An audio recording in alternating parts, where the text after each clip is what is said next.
नमस्कार दोस्तों, स्वागत है आपका आपके अपने YouTube चैनल पर। जैसा कि आप लोग स्क्रीन पर देख पा रहे हैं, आज की हमारी वीडियो एक कंप्लीट स्ट्रैटेजी वीडियो होने वाली है, जो एसएससी स्टेनोग्राफर 2025 के एग्जाम में आपके सीबीटी के मार्क्स इंक्रीज करवा के साथ ही साथ आपकी शॉर्टहैंड की स्पीड को इंक्रीज करवा के आपका सिलेक्शन करवाने का काम करेगी।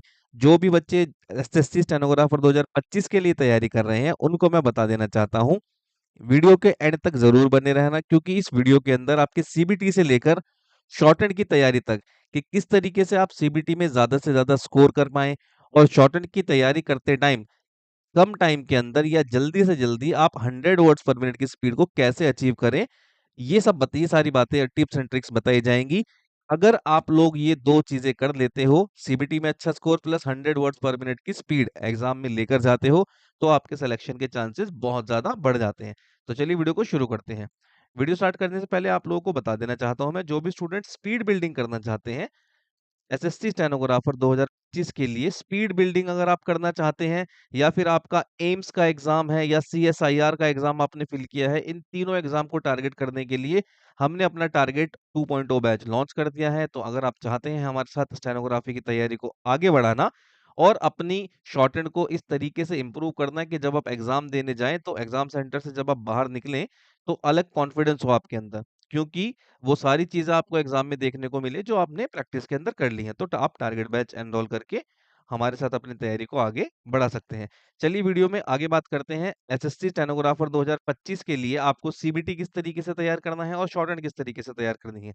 देखिए, आपका जो एग्जाम है ये दो पार्ट में डिवाइड है, ठीक है। आप पहले आपका रिटर्न हो जाएगा, देन उसके बाद स्किल टेस्ट होगा आपका, जिसमें आपको शॉर्टहैंड लिखनी होगी।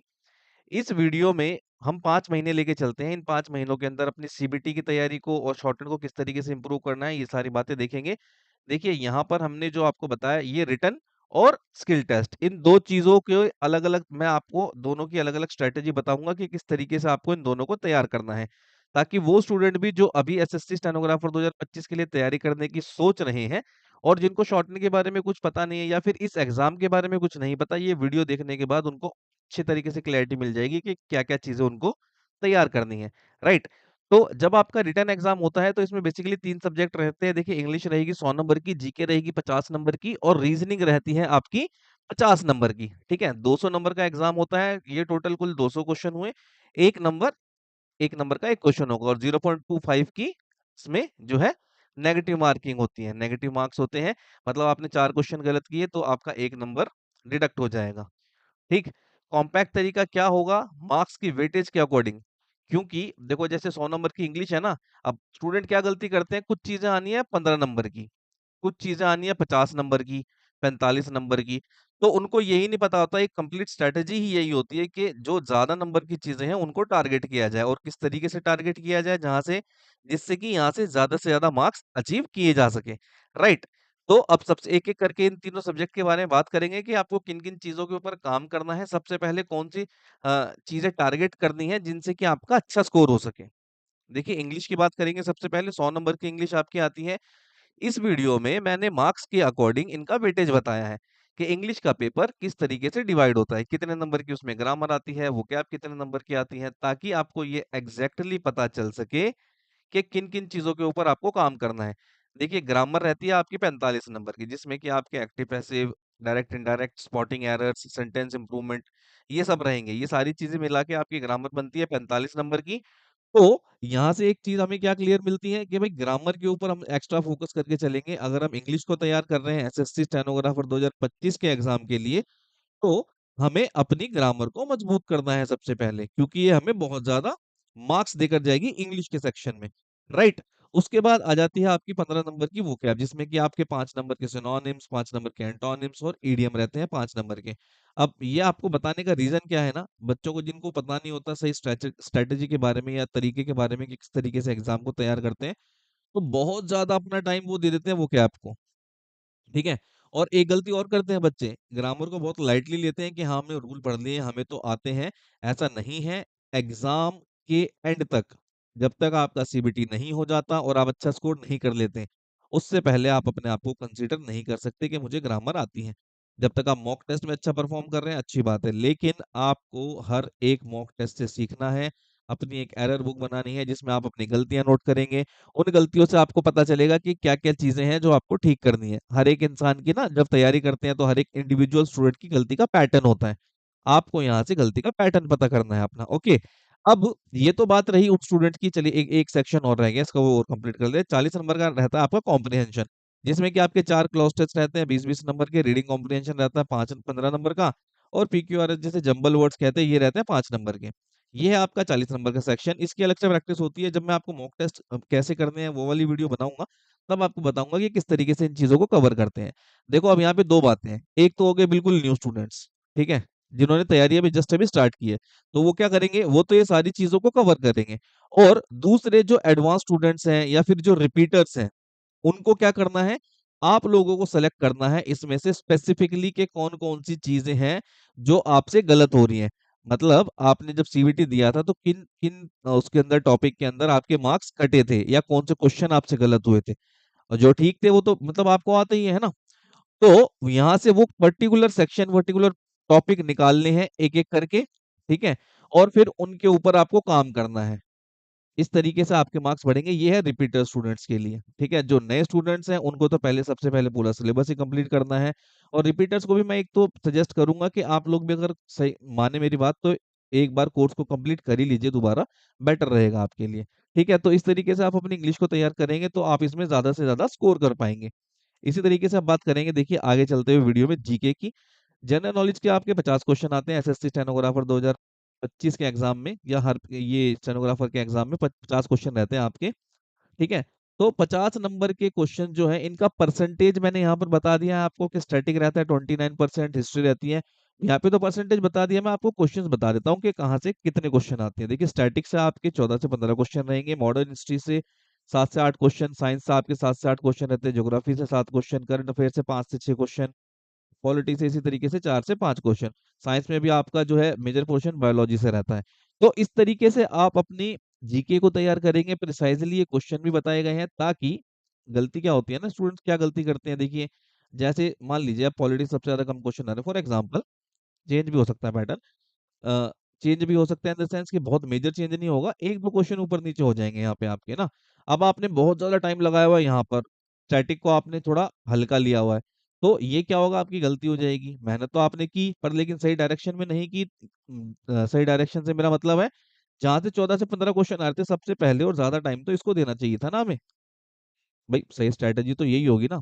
तो इसी यही रीजन है आप लोगों को ये सब बातें बताने का, जिससे कि आप सही तरीके से और एक्यूरेटली अपनी तैयारी को आगे बढ़ाएं, जिससे सीबीटी में अच्छा स्कोर हो सके। राइट, आगे बात करते हैं रीजनिंग की। देखिए रीजनिंग का भी मैंने यहाँ पे क्वेश्चंस वाइज मतलब टॉपिक के वाइज बताया हुआ है कि किस टॉपिक से कितने क्वेश्चन आपके पूछे जाते हैं। तो आप इसी तरीके से तैयार करेंगे अपने रीजनिंग को भी, तो रीजनिंग में भी आप अच्छा स्कोर कर सकते हैं। कैसे, देखिए analogy, odd numbers, number series 4 से 5 question, missing numbers 1 question, mathematical operation 4 से 5 क्वेश्चन, ये सारा डेटा है। नंबर रिलेटेड टॉपिक जो होते हैं आपके यहाँ से ज्यादा नंबर आते हैं, 16 से 17 क्वेश्चन आते हैं आपके यहाँ से। तो आपको करना क्या है, ये 16 से 17 क्वेश्चन कवर करने के लिए आपको इसको ज्यादा टाइम देना है, ज्यादा इसकी प्रैक्टिस करनी है। भाई जहाँ से ज्यादा नंबर आपके स्कोर हो पाएंगे उसी को तो ज्यादा टाइम दोगे ना आप। ऐसा तो नहीं है कहीं से एक क्वेश्चन आना है और आप इसी के 200 क्वेश्चन कर रहे हो, और जहाँ से ज्यादा क्वेश्चन आ रहे हैं इसके आप 60 से 70 क्वेश्चन कर रहे हो। तो ये तो तरीका ही गलत हो जाएगा, स्ट्रैटेजी गलत हो जाएगी। ये सारे नंबर्स आपको क्वेश्चंस बताने का रीजन यही है कि आप एक्यूरेटली अपनी तैयारी करें, टाइम कम बचे, आपका टाइम कम लगे, सॉरी कम टाइम लगे, और कम टाइम के अंदर आप अच्छे से तैयारी करके एग्जाम को टारगेट कर सकें। और 2025 का जब एग्जाम हो, सीबीटी या फिर स्किल टेस्ट जब आप देकर जाएं, देकर बाहर निकलें, तो ये श्योरिटी हो आपके दिमाग में कि इस बार सिलेक्शन का है। राइट, तो अभी देखो रीजनिंग में एक दो और क्या गलती करते हैं बच्चे। ये सारे टॉपिक वाइज क्वेश्चन दिखाए हमने, मैथमेटिकल ऑपरेशन के 4 से 5 क्वेश्चन, सीरीज के 2 से 3, और डायरेक्शन के 3 से 4, डाइस के 1 से 2, कोडिंग डिकोडिंग के 4 से 5 रहते हैं, एनालॉगी के आपके रहते हैं 7 से 8, 7 से 9 क्वेश्चन। अब इसी सीक्वेंस में जब हम आगे आ जाते हैं तो आपके कुछ क्वेश्चंस होते हैं, देखो जैसे paper cutting, water image, mirror image, finding figures, ठीक है, completion of figures, Venn diagram. यहाँ से क्या रहता है, यहाँ से रहते हैं आपके 1 से 2 क्वेश्चन। अब स्टूडेंट इनको भी पुट करने के लिए इन पे भी अच्छा स्कोर, उनको लगता है कि अच्छा स्कोर किया जाए, ये सारी वीडियो ना देखो स्टूडेंट्स भी कर सकते थे, पर लेकिन उसमें आपका एक्स्ट्रा टाइम वेस्ट होता। आपका टाइम बचाने के लिए आपका इस इन चीजों में, इस सर्वे को या फिर इस एनालिसिस को करने में आपका टाइम ना खराब हो, इसलिए हम आपके लिए ये वीडियो लेकर आए हैं, जिससे आपको ये एक्यूरेटली पता चल सके और आप अपना कीमती समय पढ़ने के अंदर लगाएं। ठीक है, तो यहाँ से 1 से 2 क्वेश्चन रहता है, तो इनके ऊपर ज़्यादा टाइम देने की ज़रूरत नहीं है। ऐसा नहीं है कि इनको नहीं करेंगे, इनको भी आपको इनकी भी प्रैक्टिस करनी है। पर लेकिन पर लेकिन ज़्यादा टाइम किसको देना है? जहाँ से ज़्यादा क्वेश्चन पूछे जा रहे हैं हमसे, राइट? तो ये है सही तरीका इंग्लिश रीजनिंग और आपकी जीके को तैयार करने का। ठीक है? अगला देखते हैं। अब देखिए, ये तो आपने देख लिया कि मार्क्स का डिवाइड कैसे है, किस तरीके से कि कौन से नंबर्स को ज़्यादा टाइम देना है हमें।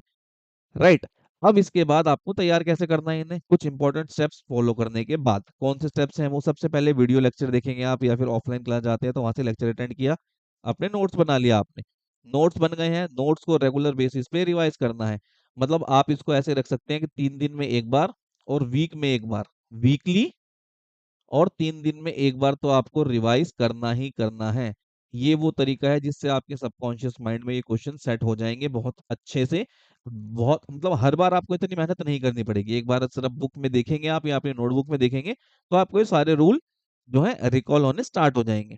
ठीक है, कोई भी आपने चैप्टर सीखा, चैप्टर सीखने के बाद इंग्लिश का सीखा, रीजनिंग का सीखा या जीके का कोई आपने टॉपिक सीखा, तो ये सीखने के बाद आपको क्या करना है, उसका सेक्शनल मॉक देना है। सेक्शनल मॉक आजकल इजीली अवेलेबल है, टेक्स्ट बुक पे या किसी और दूसरे प्लेटफॉर्म पे आपको मिल जाएंगे।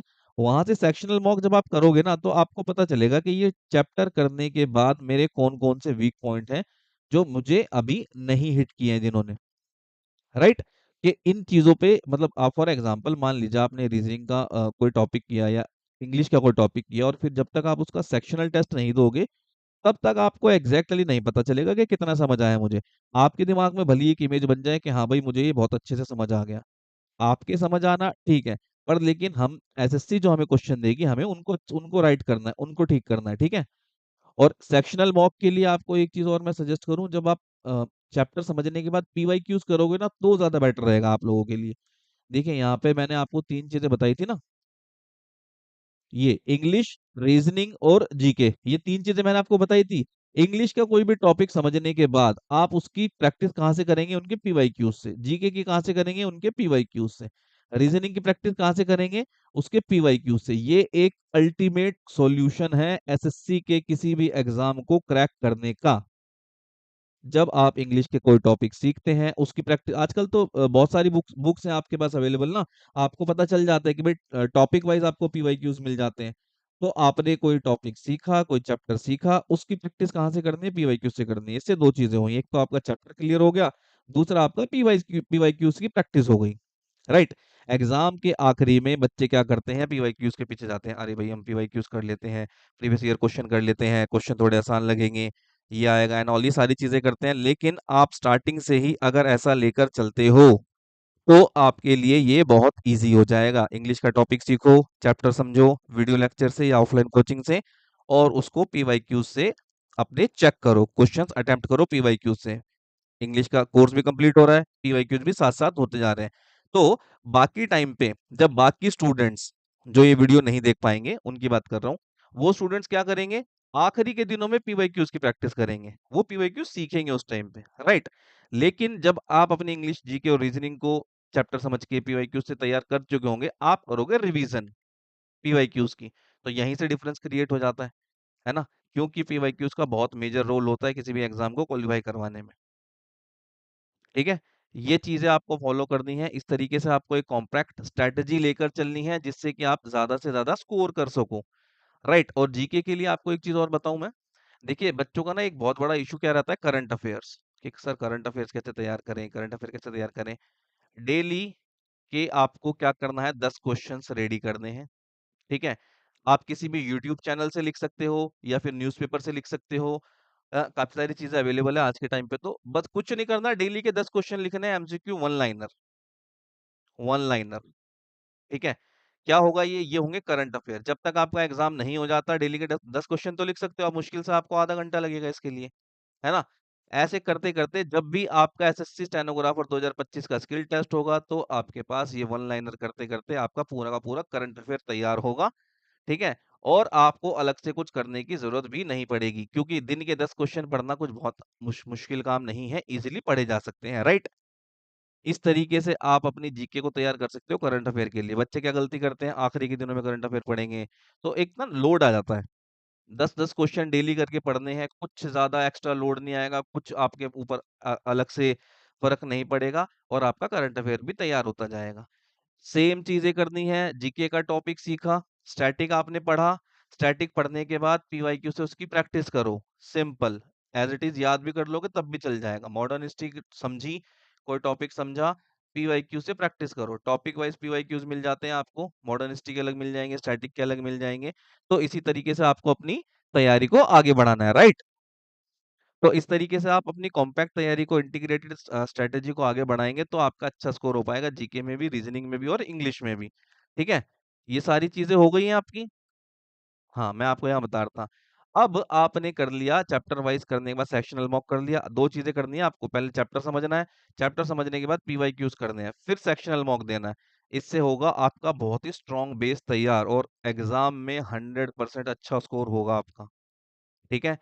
उसके बाद ट्वाइस इन अ वीक 2 अभी तो देखिए 2 तो नहीं करेंगे आप तब भी चलेगा, पर लेकिन 1 आप 1 मॉक टेस्ट कर लोगे वीकली तब भी चल जाएगा क्योंकि अभी आपको जिन बच्चों की शॉर्ट हैंड तैयार नहीं है, उनके लिए है 1, ठीक है? और जिनका सीबीटी वीक है, उनको 2 ही करने हैं। जिनका सीबीटी थोड़ा ठीक है, शॉर्ट हैंड वीक है, सीबीटी में अच्छे स्कोर आ रहा है, शॉर्ट हैंड वीक है, उनको 1 ही करना है। जिनका सीबीटी वीक है, शॉर्ट हैंड भी शॉर्ट हैंड ठीक है, उनको क्या करना है? उनको करने हैं 2, ठीक है? फुल एनालिसिस के साथ। तो इस तरीके से आप अपनी तैयारी को सीबीटी की तैयारी को आगे बढ़ाना है आप लोगों को, जिससे कि आपको बेनिफिट मिले आपकी सीबीटी में अच्छा स्कोर करने के लिए। क्योंकि अगर सीबीटी में अच्छा स्कोर नहीं होगा तो फिर सिलेक्शन लेना मुश्किल हो जाएगा। शॉर्ट हैंड तो क्वालिफाइंग नेचर की है, लेकिन बहुत इंपॉर्टेंट भी है, पास भी करनी पड़ेगी, है ना? तो इस तरीके से एक्यूरेट एनालिसिस के साथ अपनी तैयारी को आगे बढ़ा सकते हैं, कम टाइम में आप इम्प्रूवमेंट कर सकते हैं अपनी, ठीक है? बात करते हैं शॉर्टहैंड की स्ट्रैटेजी फॉर स्किल टेस्ट। आपको अपनी शॉर्टहैंड किस तरीके से तैयार करनी है, किस तरीके से आपको अपनी शॉर्टहैंड को लेकर चलना है, जिससे कि आप अच्छा परफॉर्म कर सकें अपने स्किल टेस्ट के अंदर, ठीक है? सबसे पहले तो मैं आपको बता देता हूँ कि किस तरीके से आपका स्किल टेस्ट होता है। देखिए ग्रेड डी के लिए जब आप जाएँगे ना, तो 10 मिनट की आपकी डिक्टेशन होती है, हिंदी की हो चाहे इंग्लिश की हो। 2 ट्रायल होते हैं आपके 1-1 मिनट के, ठीक है? उसमें आपको करीब 80-80 वर्ड्स बोले जाते हैं ट्रायल में, आप मतलब बेसिकली वो आपको फ़ैमिलियर करवाते हैं वॉइस से और सराउंडिंग्स से कि आप इस सराउंडिंग्स के अंदर आपको ये डिक्टेशन लिखनी है, इस तरीके से आपको कंफर्टेबल करवाने के लिए 2 ट्रायल बोले जाते हैं, राइट? उसके बाद ट्रायल के बाद स्टार्ट होती है आपकी फाइनल डिक्टेशन, जो कि 80 वर्ड्स पर मिनट पे होती है, 800 वर्ड बोले जाते हैं, 10 मिनट की डिक्टेशन होती है, जिसको आपको ट्रांसक्राइब करना होता है 50 मिनट के अंदर, ठीक है? 50 मिनट मिलते हैं आपको इसको क्या करने के लिए? ट्रांसक्राइब करने के लिए। इसको आप 50 मिनट में ट्रांसक्राइब करते हैं, ठीक है? उसके बाद आपका आ जाता है ग्रेड सी का एग्ज़ाम। ग्रेड सी का एग्ज़ाम दोनों का रिटर्न एक ही होता है ना? जो बच्चे पहली बार तैयारी करने की सोच रहे हैं उनके लिए उनको मैं बता देता हूँ, बाकी बच्चों को तो पता ही होगा जो रिपीटर्स होंगे। तो ग्रेड सी के एग्ज़ाम में क्या होता है आपका अ, ग्रेड सी के एग्ज़ाम में 100 वर्ड्स पर मिनट की डिक्टेशन मिलती है आपको, ठीक है? उससे पहले हम ओके, ट्रांसक्राइब कर रहे थे हम यहाँ पे ना? ठीक है, ठीक है। ये आपने क्या किया आपको डिक्टेशन हो गई आपकी 10 मिनट की, 10 मिनट की डिक्टेशन के बाद आपको फिर 10 मिनट मिलेंगे रीडिंग के लिए, ठीक है? पैसेज को रीड करने के लिए आपके 10 मिनट मिलते हैं। हाँ, और बाकी वैसे देखा जाए तो 10 मिनट तो ऑफ़िशियल टाइम है पर लेकिन आपको थोड़ा एक्स्ट्रा टाइम मिल जाता है क्योंकि कंप्यूटर की सेटिंग, सीट सेटिंग अरेंजमेंट ये सारी चीज़ें जब करते हैं तो आपको थोड़ा एक्स्ट्रा टाइम मिल जाता है। पर लेकिन जो मैं आपको वो बता रहा हूँ जो ऑफ़िशियली है। ठीक है? 10 मिनट का टाइम मिलता है आपको रीडिंग के लिए। उस 10 मिनट के टाइम के बाद आपको 50 मिनट मिलते हैं मैटर को ट्रांसक्राइब करने के लिए। जो आपने 800 वर्ड लिखे थे वहाँ पर 80 वर्ड्स पर मिनट की स्पीड पर इसको ट्रांसक्राइब करने के लिए आपको कितने मिनट मिलेंगे? 50 मिनट फॉर इंग्लिश और 60 मिनट फॉर हिंदी टाइपिंग। ठीक है? हिंदी के लिए ज़्यादा टाइम इसलिए होता है क्योंकि हिंदी की टाइपिंग थोड़ी टफ मानी जाती है। ठीक है? अब आपने ट्रांसक्राइब कर दिया, 800 वर्ड आपने ट्रांसक्राइब कर दिए। अब क्या होगा जितनी भी रिज़र्व कैटेगरी हैं, उनको जो है 10% मिस्टेक अलाउड है मतलब 80 गलतियाँ उनको परमिसिबल हैं और जो जनरल स्टूडेंट्स हैं, उनको कितनी मिस्टेक्स अलाउड हैं 7% मतलब 56 इतनी इतनी मिस्टेक्स आपको परमिसिबल होती हैं। इन 800 वर्ड के अंदर आप 80 गलतियों के अंदर ले आते हैं तो आपका स्किल टेस्ट पास माना जाता है। इसी तरीके से 56 गलतियाँ आप ले आते हैं जनरल कैटेगरी से होने के बाद तो आपका स्किल टेस्ट क्लियर हो जाता है। चलिए जी, ग्रेड सी की बात करते हैं हम। सेम वही पैटर्न होता है, 1-1 मिनट के 2 ट्रायल होते हैं, 10 मिनट की डिक्टेशन होती है, आपको 100 वर्ड्स पर मिनट की डिक्टेशन बोली जाएगी, 10 मिनट मिलेंगे पैसेज को रीड करने के लिए और टाइप करने के लिए यहाँ पर आपको 40 मिनट का टाइम दिया जाता है। ठीक है? इंग्लिश के लिए आपको 40 मिनट का टाइम दिया जाता है। हम इंग्लिश स्टेनोग्राफी की बात कर रहे हैं अभी। फिर आपने ग्रेड सी के जो 1000 वर्ड्स हैं, इनको कितनी परसेंट मिस्टेक आपकी परमिसिबल होती है? देखिए ये है रिजर्व कैटेगरी के लिए, ठीक है? और ये अनरिजर्व कैटेगरी के लिए। ओके, 5% मिस्टेक है अनरिजर्व कैटेगरी के लिए, 7% मिस्टेक है रिजर्व कैटेगरी के लिए 1000 वर्ड के अंदर, मतलब 70 मिस्टेक और 50 मिस्टेक, ये मिस्टेक्स आपको लानी होती है। अगर आप इतनी मिस्टेक्स ले आते हो तो आपका स्किल टेस्ट क्लियर माना जाता है। ठीक है, चलिए जी, ये तो मैंने बताया स्किल टेस्ट के बारे में। अब मैं आपको बताता हूँ कि प्रिपेयर कैसे करना है आपको। ये तो आपको एक ओवरव्यू मिल गया भाई, एग्जाम ऐसे होता है। एग्जाम को तैयार कैसे करना है? एग्जाम को तैयार करने के लिए जो भी बेसिक स्टूडेंट है, बेसिक मतलब जो बच्चे भी बुक सीख रहे हैं या सीखेंगे इन फ्यूचर, दो तरीके से तैयारी होगी। एक तो बेसिक प्लस एडवांस। बेसिक में क्या होगा? बेसिक तैयारी के अंदर आपको बुक सीखनी होगी, थ्योरी जिसे बोलते हैं। बुक सीखने के बाद आप एडवांस तैयारी करते हैं। एडवांस के अंदर हम क्या चीजें सीखते हैं? रेगुलर प्रैक्टिस, एडवांस आउटलाइन और for speed building. Kailash Chandra की 24 मैगजीन है। इन मैगजीन्स का अच्छा यूज, इन मैगजीन को बहुत अच्छा माना जाता है स्पीड बिल्डिंग के लिए। ठीक है, तो जो भी स्टूडेंट्स जिनकी बुक कंप्लीट हो जाती है, कैलाश चंद्रा की मैगजीन से प्रैक्टिस करते हैं, टाइम के स्किल टेस्ट के टाइम पे और भी चीजें हम इम्प्लीमेंट करते हैं। पर लेकिन जो जनरली जो माना जाता है, कैलाश चंद्रा की मैगजीन से प्रैक्टिस की जाती है फॉर स्पीड बिल्डिंग, ये एडवांस लेवल के स्टूडेंट्स। और जो बेसिक वाले स्टूडेंट हैं वो क्या करते हैं? वो बुक सीखते हैं अभी, थ्योरी जिसे बोलते हैं। ठीक है, जो स्टूडेंट एसएससी स्टेनोग्राफर 2025 की तैयारी कर रहे हैं और बुक सीखना चाहते हैं, उनको मैं बता देना चाहता हूं, देखिए ये बुक आपको न्यू एरा की बुक कंप्लीट कर लेनी चाहिए। काफी सारे स्टूडेंट्स ग्रीन वाली बुक से भी करते हैं, अलग अलग, देखिए अलग अलग बुक सीखते हैं सभी स्टूडेंट ना। पर मैं आपको एक चीज बता देता हूँ, जब एसएससी स्टेनोग्राफर का स्किल टेस्ट होता है, चाहे आप ग्रीन बुक से सीखो, चाहे आप जीडीबी से सीखो, चाहे आप ग्रेग से सीखिए या फिर न्यूएरा पिटमैन से सीखो, किसी भी बुक से आप सीख लो, मिस्टेक आपको 80 लेकर आनी होती है। अनरिजर्व कैटेगरी से, रिजर्व कैटेगरी से 80%, 80 मिस्टेक 10%, और अनरिजर्व से जो है आपकी 7%। इसी तरीके से ग्रेड डी सी में जैसे मैंने पीछे बताया था, वहां पे आपसे कोई नहीं पूछेगा। जब आप स्किल टेस्ट देने जाएंगे ना, तो आपसे कोई नहीं पूछेगा कि आप न्यू एरा से सीख कर आए हो, ग्रेग से सीख कर आए हो, जीडीबी से सीखा है आपने या ग्रीन वाली बुक से सीखा है, कोई नहीं पूछने वाला। उन्हें चाहिए एक ऐसा स्टेनोग्राफर जो मिस्टेक्स 80 के अंदर लेकर आया, 56 के अंदर लेकर आया, 100 वर्ड्स पर मिनट की स्पीड को लिख लेता है। ठीक है, ये सारी बुक्स अपना अपना टाइम लेती हैं सीखने के लिए। मैं जो आपको बता रहा हूँ न्यू एरा पिटमैन, ये 2 से 3 महीने के अंदर कंप्लीट हो सकती है, जिससे कि आपका एक स्ट्रॉन्ग बेस तैयार हो जाएगा। ये वो बुक है जिसमें सबसे कम टाइम के अंदर आप थ्योरी को कंप्लीट कर सकते हो। ठीक है, क्विक लर्नर है अगर आप, तो 2 महीने के अंदर भी हो सकती है, कोई बहुत बड़ी बात नहीं है। काफी सारे लोग बोलते हैं कि शॉर्ट हैंड को सीखने के लिए 4 से 5 महीने का टाइम लगता है, 6 महीने का टाइम लगता है, ऐसा कुछ नहीं है, ये एक पूरी तरीके से मिथ है। अगर आप 2 महीने के अंदर इस बुक को सीख सकते हैं। अगर कोई ऐसा कहता है ना कि भाई नहीं भाई 2 महीने के अंदर बुक नहीं सीख सकते, आपका बेस स्ट्रांग नहीं बनेगा और काफ़ी सारी चीज़ें होंगी, आपको आगे स्पीड पे को बहुत सारी दिक्कत होगी। तो मैं आपको बता दूँ, मैंने आज से 10-12 साल पहले 2 ही महीने के अंदर बुक कंप्लीट की थी, ठीक है? उसके बाद सिलेक्शन भी लिया, बच्चों को शॉर्ट हैंड सिखाई भी, अभी भी सिखा रहा हूँ, कोई प्रॉब्लम नहीं आती है, ठीक है? आराम से सीख सकते हो, 2 से 3 घंटे का टाइम आपको देना होगा दिन का बुक को सीखते टाइम, ठीक है? तो उनकी बातों में मत आना कि आपको 6 महीने, 5 महीने का टाइम लगता है। पहले दिन से जब आप स्टार्ट करेंगे, पहला दिन जब आपने बुक को पकड़ा, बुक को स्टार्ट किया, उससे लेके 6 महीने जब कंप्लीट हो गए, 6वां महीना जब कंप्लीट होगा, तो आपसे 80 की स्पीड लिखवा देंगे हम। ठीक है, और इसको बिल्कुल भी कोई हाइप ना समझे, कुछ नहीं कि ऐसा बता दिया कि ये चीजें होती हैं, मैंने खुद किया हुआ है, इसलिए आपको बता रहा हूँ मैं। ठीक है, अगर आप हमारे पास करते हैं बहुत अच्छी बात है, कहीं भी जाके अपनी फीस को, अपने टाइम को खराब करने की कोई जरूरत नहीं है आप लोगों को।